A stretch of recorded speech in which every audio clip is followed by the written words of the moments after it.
Welcome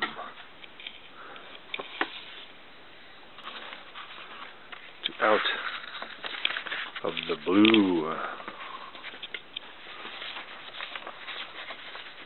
Out of the Blue, number 37.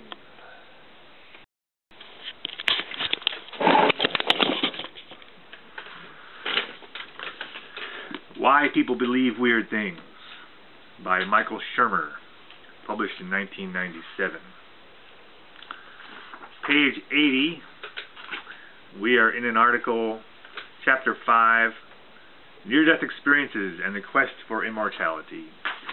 We are on page 80, and he's talking about the near-death experience and about how people explain it as they've traveled to another realm, they've gone to heaven, they met grandma and all this stuff. And Michael Shermer says, a more likely explanation looks to biochemical and neurophysiological causes. So, I quote this because this is what I'm saying. I agree with this. And this is Skeptic magazine, also published by Michael Shermer. And this is an article, Heaven Only Knows.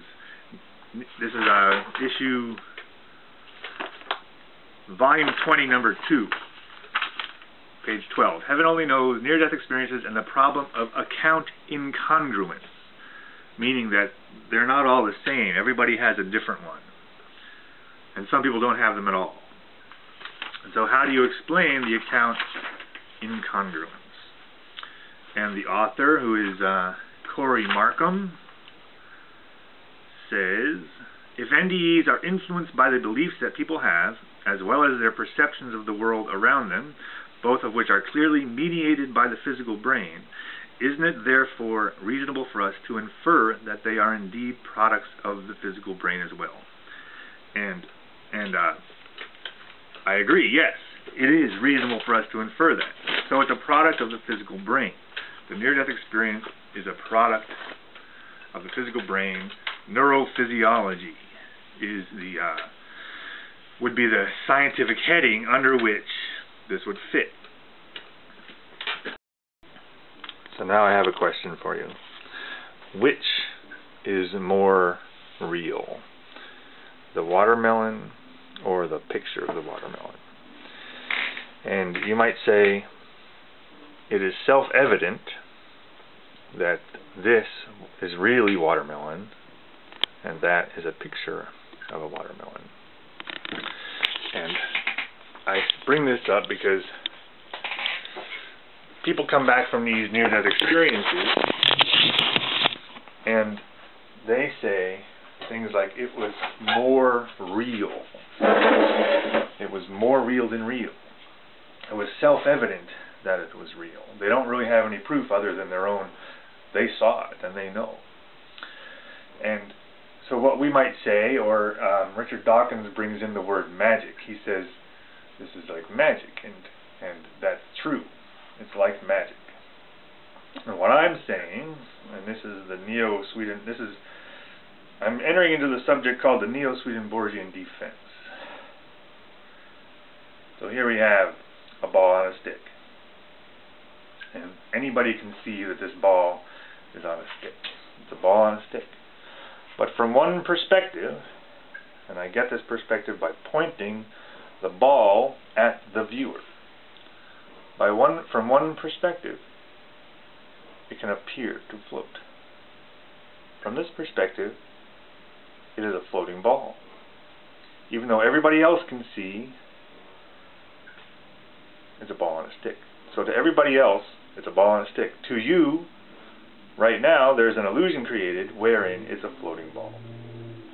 So, as I've said, I am not a magician, I am a student of comparative religion. So this is an example of, I'll digress a moment to say that you know, you make these YouTube videos and you want to get hits, and you look on YouTube and you're like, what videos get a lot of hits?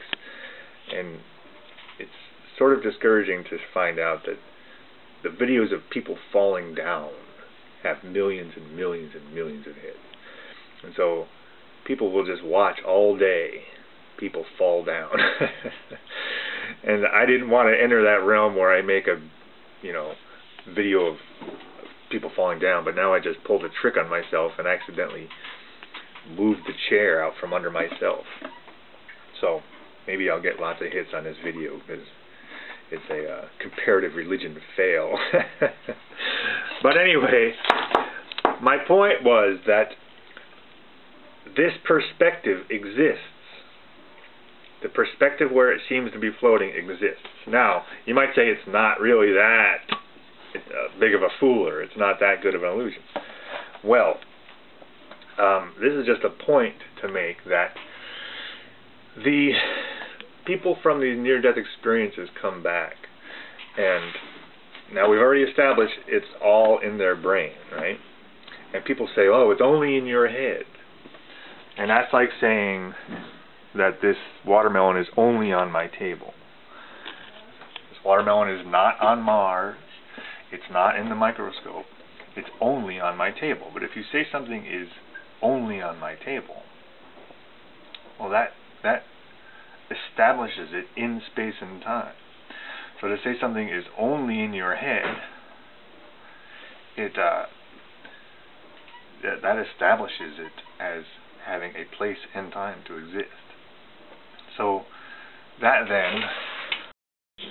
so likewise, just like on my table, it's only on my table, establishes that it's real. It has to be real to be on my table. So if it's only in your head, and it is only a subjective experience, we can conclude that it exists. So Neo-Swedenborgianism makes atheism obsolete, because the Neo-Swedenborgianists does not believe in God. There's no belief or disbelief. The Neo-Swedenborgianist can prove God to exist. So to prove something exists, you have to place it in space and time, which is in your head now. To prove something exists, it will be within a scientific category of some sort, and the scientific category is neurophysiology, biochemistry. And to prove something exists, you have to be able to design an experiment and have it come up as a consistent result. You predict for it, and if it comes true, then that's how we prove things to be real. So the experiment would be, and it's already been done, a bunch of people are interviewed after having a cardiac arrest of some sort. They were pronounced dead. They come back, and some of them, doesn't have to be all of them, let's say 5 to 15%, report some sort of experience wherein they meet the dead grandma, they get the tour of heaven, and to them, according to their own account, it was more real than real. It was so real that it makes this reality appear to be an illusion. And so we can say from our perspective, well, it was just an illusion, right? And it may very well be just an illusion. We can accept that it is just an illusion. But at the same time, you have to accept that it is an illusion, that when somebody sees it, when somebody experiences this illusion, it usurps their reality. The illusion is so convincing and so awe-inspiring and overwhelming that it makes this reality look like an illusion. And so God exists because people experience God in a certain set of circumstances.